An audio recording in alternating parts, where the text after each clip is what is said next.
Yes, people, and today we are talking about my manager, Mikel Arteta, and why I believe he's a perfect hybrid between Jurgen Klopp and Pep Guardiola. As always, if you're new around here, make sure you subscribe down below on my road to 2,000 subscribers, and let me know in the comment section down below where you believe Mikel Arteta ranks amongst Premier League managers. I think we can all agree that Pep Guardiola and Jurgen Klopp are the top two managers in this Premier League. They are a cut above the rest. What they have done over previous seasons is absolutely unbelievable. The fact that they've competed with each other, kept their squad stable, afloat, always fighting, and picking up more points than we've ever seen before in Premier League history. But they're two very different managers. That's what surprises me. They've got a lot of differences. They have similarities, of course, like their thirst for winning, their hunger, but they've got a lot of differences in their managerial style. Yet I believe young up-and-coming Arsenal manager Mikel Arteta, who's currently top of the Premier League and taking a lot of people by surprise, is a perfect hybrid of the two of them. Let's start with Jurgen Klopp. His Liverpool side, they play a heavy metal football as he describes it. Gegenpressing. They are all over the pitch, frantic football. He loves runners. They play a mix of short passing, long passing, and a bit of everything. Then you've got Pep Guardiola, who plays the beautiful football, the tiki-taka. It's on the carpet. You have the left back and right back slotting into midfield. You have overload ball size, triangle passing. Literally how art would be. Literally, if you had to paint an arting piece, it would be of Pep Guardiola's football style. That is what it's like. But then you've got Jurgen Klopp, who as a man-to-man manager, the way he handles his players, always embracing them, hugging them, talking so nicely of them, talking to them, always representing them in press conferences. That side is what Arteta links with. He's got that man-to-man impressionable side to him. That fact that he will take a bullet for his players. That type of man. You see at the end of all Arsenal games, the way he hugs every player, embraces every single one. Whether they started and played 90 minutes or didn't even come off the bench. He treats them all the same, hugs all of them. You see even in the All or Nothing documentary, the way he talks to every player individually. He wants to get to know every member of the club, staff and player. I really like that side of him. And that side of him, I think, is really parallel to Jurgen Klopp. But the football style undeniably is like Manchester City. That is where he's got his Pep's qualities from. He was training under Pep for 3 or 4 years. A lot of people took the piss saying he was putting out the cones for Pep Guardiola, whatever.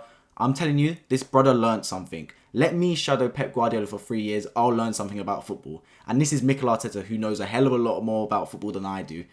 What he's doing, the style of football we're playing, is very similar to Manchester City. Now I know why he signed certain players. Even the way we play, look at Ben White. As a right back, when we first signed him, I was thinking, why are we signing a brother that isn't best at centre back or isn't best at right back? Now I know exactly why we signed him. He's a hybrid of the both. We've got Zinchenko on the left back, who he signed from Manchester City, who slots in to become another midfielder, and then Ben White comes across and becomes a back three with Saliba and Gabriel, or at times can even bomb forward and has some kind of attacking threat, even though he's a right back / centre back. It was all part of Arteta's master plan. We see Pep Guardiola doing exactly the same thing. He's got someone like Kyle Walker who slots in to become the back three, and João Cancelo who moves into midfield like Zinchenko does to be that midfield option. We've got Arsenal, who are dominating possession in most Premier League games. Against West Ham United, had over 60% of the ball. How similar is that to Pep Guardiola? The way we're passing the ball. I think on average per goal, Arsenal have got the most passes leading to a goal in the Premier League this season, only second to maybe Manchester City. That shows that we are playing a pass-oriented football game similar to Pep Guardiola, and it's our ruthlessness. We've started to creep that into our game now. That time even against West Ham recently, Arsenal 1-0 behind, nervous, never looked impatient, never looked like we were going to lose that game. We kept our style, kept passing the ball, knocking the ball around. Yeah, it took a bit of luck, but at the end of the day, as soon as it went to 1-1, there was only going to be one outcome. Arsenal were ruthless, went and scored the second, the third, and put the game beyond sight. And when it was looking like West Ham were leading after 50 minutes, they were out of the game by minute 70. That is what you need in a side, and that is a characteristic of a top Arsenal side. This Arsenal side haven't won anything, and Mikel Arteta's got a hell of a long way to go to catch up with the likes of Jurgen Klopp and Pep Guardiola, who've won a lot of the competitions in the game. However, the early signs are looking good, and I've even got reason to believe that he can become a better manager over the test of time than these two. Now, it's early to say that, and you could say it's biased, but I see certain things in Arteta that I do not see in Klopp or Guardiola. The number one thing is the lack of excuses. This man, Mikel Arteta, does not make excuses. We see Jurgen Klopp, who pulls every excuse under the sun. Oh, it was raining. Oh, the grass was too long. You're making our players play too much football. Then you've got Mikel Arteta. He flipped on his head. press conference, someone asked him, "Oh, your young players, are you going to be resting them?" He goes, "No. We don't want to give our players a reason not to play every game. We want to teach our young players that they need to be able to play at the top level every 3 days." That is completely different to what Jurgen Klopp was moaning about, saying, "Oh, our players are playing too much football. They can't play this much." Arteta's saying, "No, it might be too much, but you're a professional footballer. We're not going to give you the easy ride. We want you playing Europa League, Premier League, both those games at your top level. We're not going to teach you from young to make excuses." I love to see that in my manager. Someone's going to take accountability for himself and the players. He leaves no excuse on the line. Every time someone asks about the opposition, he goes, "That's the opposition. We worry about ourselves. We focus on ourselves." Not once has he talked about Man City and what Arsenal need to just stop them. He's always just said, it's all about us. If we do what we need to do, no team can stop us. And once you start focusing on yourself, brilliant things happen. He never slips up in press conferences either. He gets a lot of targeted questions. The media is trying to break down his Arsenal side one way or another, but Mikel Arteta stands firm.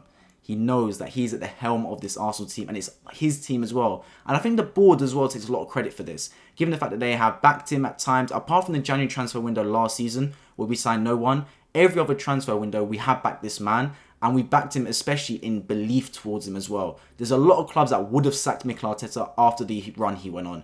We could not buy a win. We were losing left, right, centre during the COVID season. And honestly, if he went, he could have had no excuses. He literally would have had to say, "That's fair." We stuck by him. They ordered him a brand new 3-year contract off the back of 3 back-to-back defeats. If that doesn't show faith in a man, I don't know what does. So the fact that the board has faith in him probably also gives Arteta more self-confidence that he can express his own ideas and have more faith to take more experiments and implement his style onto the Arsenal team, which in hindsight gave a bit of short-term effects and perils, but over the long term has proven to be a great strategy as Arsenal are now competing for this Premier League trophy. Overall, I believe that Mikel Arteta, if he sustains this run, will have a hell of a managerial career. And I can unfortunately see him leaving Arsenal and going Barcelona very, very soon if he achieves what he needs to achieve at this football club. As always, let me know in the comment section down below where you believe Mikel Arteta ranks, as I said at the start of the video. Let me know your thoughts on what I said in this video. Do you agree with what I'm saying, that Mikel Arteta is seeming like a hybrid between Jurgen Klopp and Pep Guardiola, and I believe he can be the best manager in the Premier League one day? As always, make sure you subscribe down below, and I hope to see you all in my next video.